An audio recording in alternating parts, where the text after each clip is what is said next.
And now, friends, it's time for us to pay a few bills. Songtrust is the world's largest technology solution for global music royalty collection and publishing administration, enabling 205,000 plus songwriters and more than 26,000 publishers to collect their publishing royalties worldwide for over 2 million copyrights. Be sure and visit songtrust.com/pubcast to take advantage of a 20% off discount for a one-time registration just for listening to the AIMP Nashville Pubcast. And now, friends, let's get on with the show.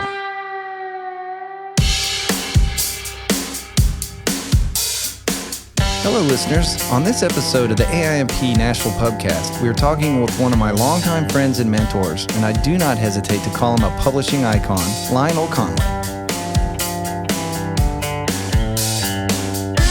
Hello, listeners. This is Tim coming back at you with the Nashville Pubcast, and I am very just ecstatic to be sitting with one of my longtime friends and one of my really dear mentors, Lionel Conway. And we're going to just sit around and chat about publishing today. And if anybody has some knowledge of publishing, it's my good friend, Lionel Conway. I'll give you a little backstory. It started back at a little company called Dick James, which I think a lot of people are pretty aware of in the music business, but given the movie Rocket Man here recently, I think a lot more people know who it is, but they worked with a couple little acts, the Beatles, Elton John, who you were very involved in. We'll get into some of that. And then you also worked for another one of my favorite companies as a kid growing up, which was Island. You ran the publishing division of Island Records with Mr. Chris Blackwell.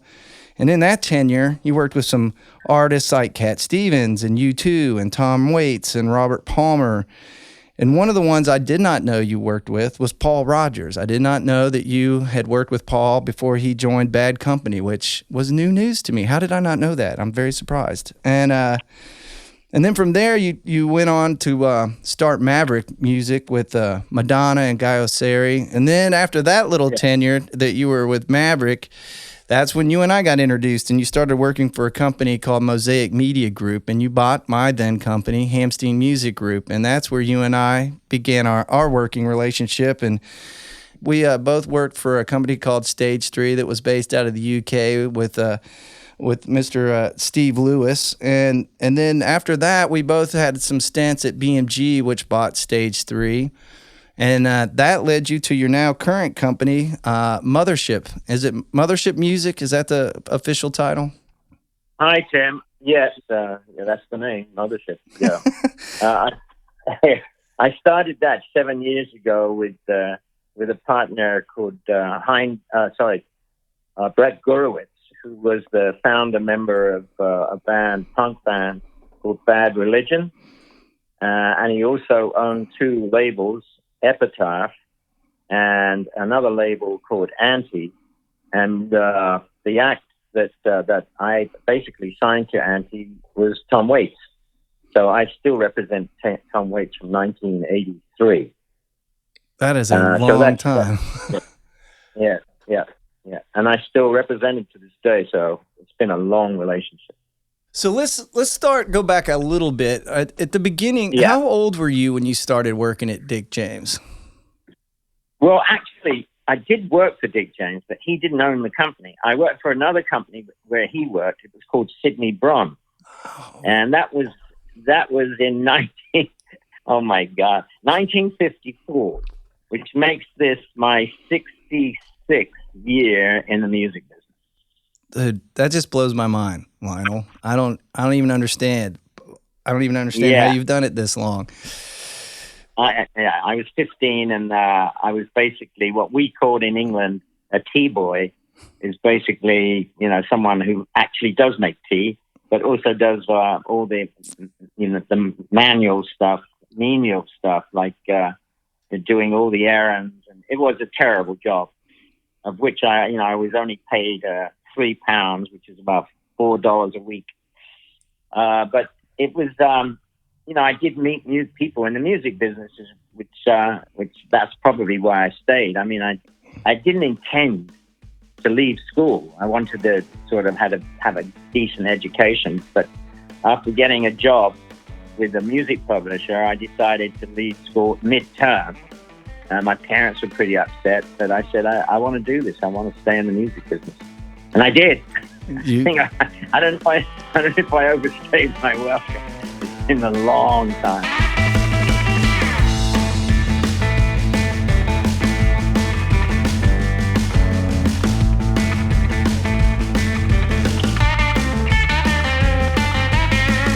well, I've always said, and I know this from working with you, that my joke, and you know, I've said it to you, that when I grow up, I want to be just like Lionel Conway. And there's a couple reasons for that.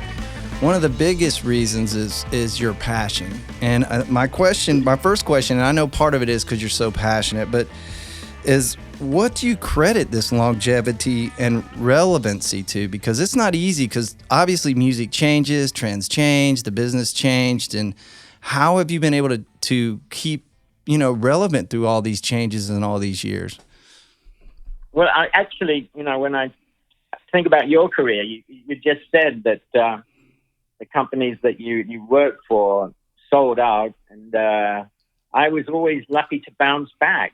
And now why? Why was I able to do that? I think all my bosses, now of course I don't have a boss, I do it myself, knew of my passion for music, and also it's taste, isn't it? I mean, you've got very good taste as far as country, and I have an overall good taste in music.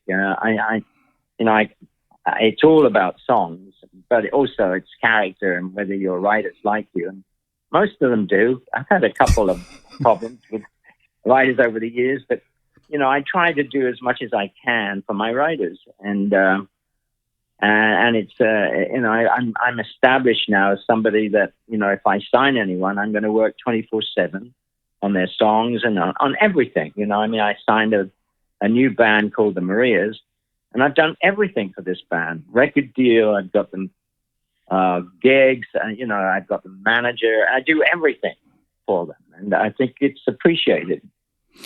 So you're what we used to also joke around and say you're a full service publisher. You take it from the very beginning to end, development, whatever needs to get done. You put your hands in and you get it done. Exactly. Yeah. I mean, I do get involved, very involved. Yeah. And it's also, it's got to be music that you personally like. Now, over the years, I've had a lot of bands that I haven't liked. But I haven't played at my, usually, I want to play in my car or at the house. But it's been music that I can't play to people. Now, why did I sign them? Because either I thought it was fashionably good for me to have a band, like, won't mention any names. But 90% of the music that I have is something that I play at home that I really like. That's definitely, I get what you're saying in that. And you held true to that through the years that we worked together, and you allowed me to sign things that I know that you weren't your particular taste, but you trusted me to work and develop. And I'd say we did pretty good together. Most of them worked out. Yep. No, it was a magic period that, both, buying the Bill Ham catalog and then, the Aerosmith and of course ZZ Top I bought as well. They were great catalogs, but the country part was I had a lot of pride in the fact that we built a really big publishing company with the additional writers that we signed. Bob Pinson and Bobby Pinson, who won BMI Writer of the Year, and the other guy, Brett James. Brett James. Oh my God, sorry. Sorry, Brett. Yeah, the one and only. He won ASCAP Writer of the Year. I mean, we nailed it. We were fantastic. Unfortunately, these companies get bought and sold. It's happening all the time, even more so now because the multiples have increased because of streaming. It's gone a lot higher than it was when I was buying catalogs.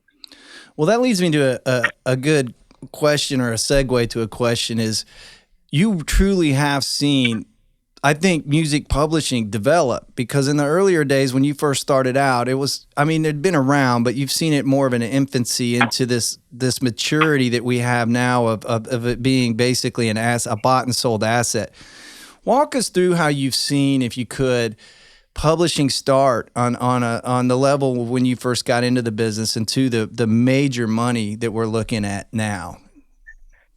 Well, when I first started, the expression A&R, a lot of people don't even know what that stands for. It's artist and repertoire, which means that record companies employed these guys to go around trying to find singers, artists.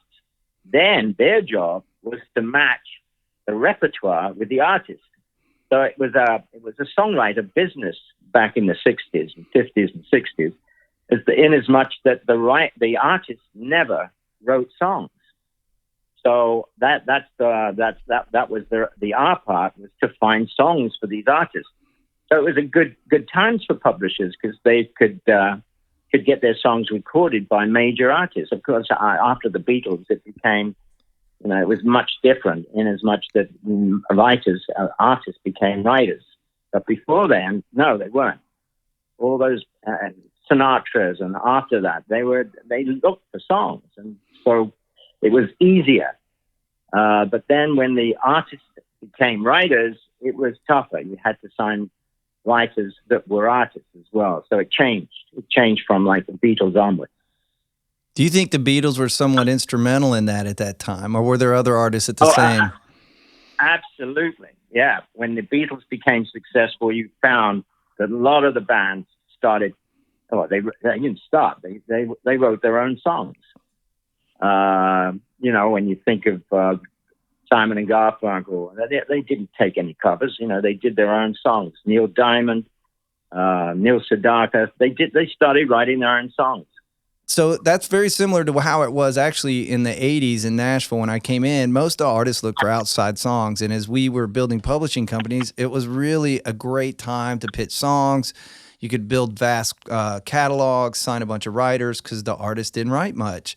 And, that was right. Alan Jackson started writing on, but, big guys like Tim McGraw and Reba McEntire, Trisha Yearwood, most of them at the time when I came in were looking for outside songs. And then all of a sudden, now, currently, it feels like everybody wants to write their own songs, which does create a different challenge. It doesn't change the business necessarily. It just changes how you operate as a publishing company. Yeah, it happened in Nashville maybe 20, 30 years later. But, it definitely started outside Nashville in the 60s and 70s. But certainly, you're right. It happened in Nashville, in the 90s? Yeah, that was about the era. Change. Yep, everybody started wanting to write, and you started setting up more artist co-writes as opposed to just the pure writers in a room. And now it's pretty much 3 writers in a room, usually with a track guy that's writing the track, and throwing in an artist. And now we're kind of, it's funny that we're 20 years behind where you started. And you are right. I didn't think about that far, that back in the Sinatra era in the earlier days that they too just cut great songs. Yeah, they were great writers. The American Songbook is just full of, but of course it changed once we started having self-sufficient talent. So then in Nashville it changed, but it is changing, right? Oh yeah. Those writers that we knew years ago that had hit after hit, they don't have them anymore. Yeah, we have a new slew of them now. There's new ones that are doing it, but it's definitely transition.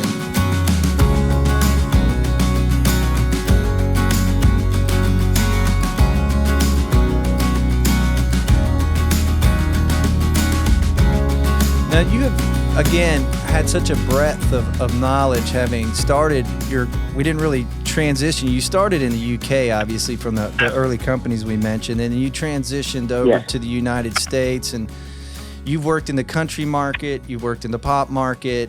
How do you see, you've seen a lot of changes in deals. I'm getting specific now on just, I've watched the publishing deal start to transition. How do you see things changing in the future? Because I've seen some challenges in doing deals because obviously cuts make no money. Streaming numbers are starting to become better, but it's not up to snuff. But how have you watched the deals themselves transition? It is a lot different now. Before there was, we did co-publishing where, you got 25 and the band got 75 and you got life of copyright. That's changing now.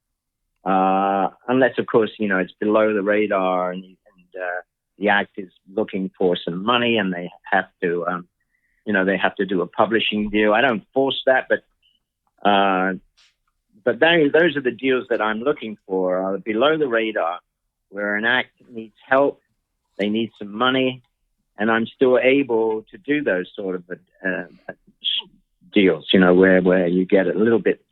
But, the majors are doing very small, very short reversion. I can't do that because I'm building a business. I can't do short reversions. It does depend on what kind of company you run. If I was running a major now, I would do those deals because you're looking for market share. But being an independent publisher and hoping to build a business, you can't do those sort of cobalt deals. You can't do them. Cobalt will sign an act with a very small percentage, with a very short reversion, and it suits them because it's a volume business for them. It's a volume business. Whereas with me, I'm trying to build a company that has great songs, and I keep them. And you're trying to build assets, which again, you were really good to me in teaching me, because I knew Nashville, but you really opened me up to the global market of what international publishing means and what it means to actually build a company, and from the basics of like building NPS and all that. And I just don't understand the reversions. I get that this is where we're at, but you cannot build an asset off of that. Like down the road, even these majors, if they do enough of these, they don't build the catalogs anymore. I don't know how it's a sustainable model and where we're going and how you can do that. And again, my whole career has been independent and I've never done reversions, but I am getting pushback a lot on that now. This is the new thing. Like after 10 or 20 years, they want to revert. Yeah, well, you were saying that Nashville is behind. Yes. As far as songwriters, and now they're behind on deals because it's very rare that you get the kind of deals that we're used to, that happen to us all the time. And lawyers do not want to give you any. They want reversion. They want an advance. And I can't really compete with that, and probably you can't either. But the majors are doing these deals now. It's not just the cobalts and those sort of. It's the majors that are doing short reversions. But do you see that in the future being problematic with their ability to sustain? Yeah, well, I think what the deal. I tell you what's probably going to happen is that because any band now that does good numbers on the streaming companies that are, say, doing 1 million a week, and that's not unheard of. They're getting nice checks from Spotify and YouTube and all the others that they can afford not to not to rush into deals, not just for publishing but records. And you'll find if you go through like these bands that are doing 1 million, 2 million a week, that they're not doing publishing or record deals. Now, publishing deals they do need. They need somebody to, it's become a very, very, it's like a Wild West. You really need to navigate around what's going on in the industry now with collection of royalties. So they need a publisher. Now, do they need to do a joint venture or a co-pub? Not really. They don't have to. But, with 24/7 service that you and I give these acts, then I expect to get that. And, I'm 95% of the acts that I have, I do have long-term or life of copyright. But I do, I'm available 24/7. And the royalty states, I go through them so that they understand where the money's coming from. So, I do a lot more than what the majors do. And I know what I offer. Yeah.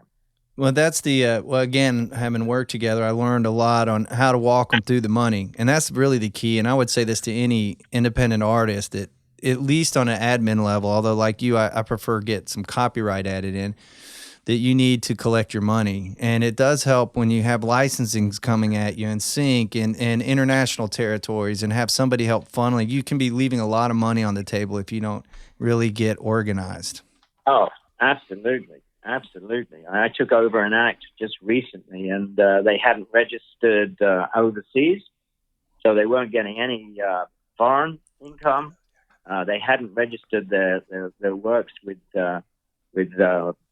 Spotify or the streaming companies, so they weren't getting paid any digital.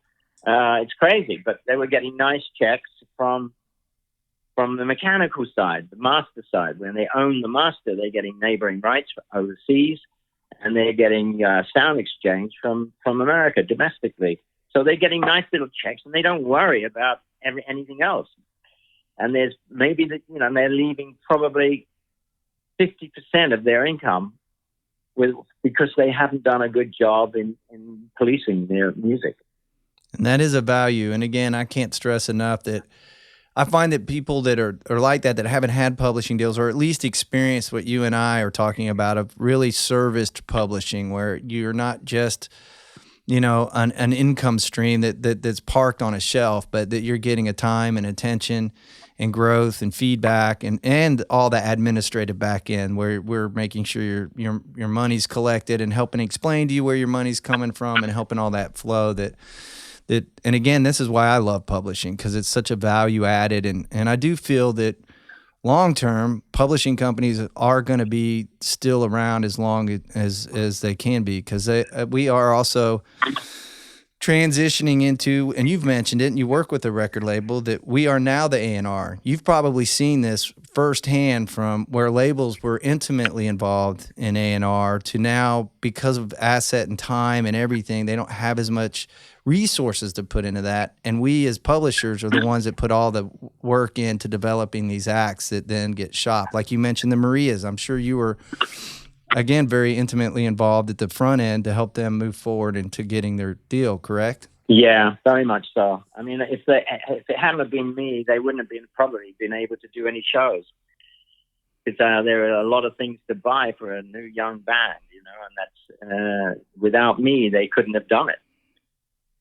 And that's a good reason to continue to build a relationship with your publisher and find a good publisher that's willing to walk with you, especially with independent artists that are trying to grow their brand. That don't think they need a label or whatever. Again, financially, it's just so important to keep all that together. And there's a lot, as you just mentioned, you went through a whole bunch of income streams really fast.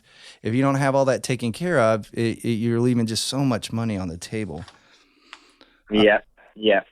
Now, how do you feel? I saw a panel recently with David Israelite talking about fractional licensing, of being able to pull some of our rights out of the PROs and direct, to your point, do more direct licensing, particularly the digital.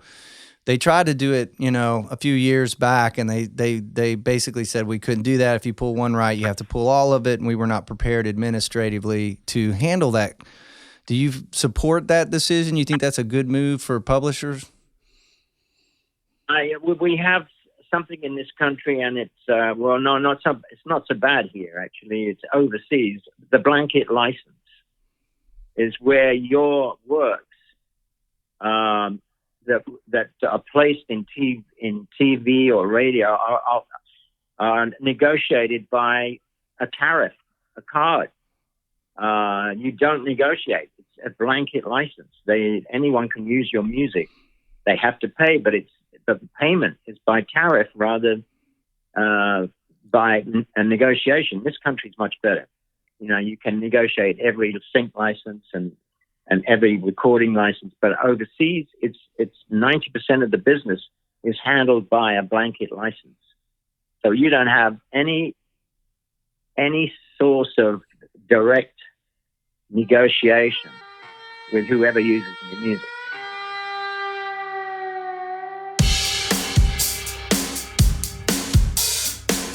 We hope you've enjoyed this episode of the AIMP Nashville Pubcast. Subscribe now on your favorite podcast platform and follow us at AIMP Nashville to keep up with news, events, panels, and even new episodes.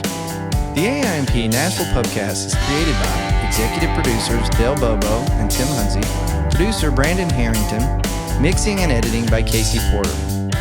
Thanks for listening and supporting the AIMP Nashville Pubcast.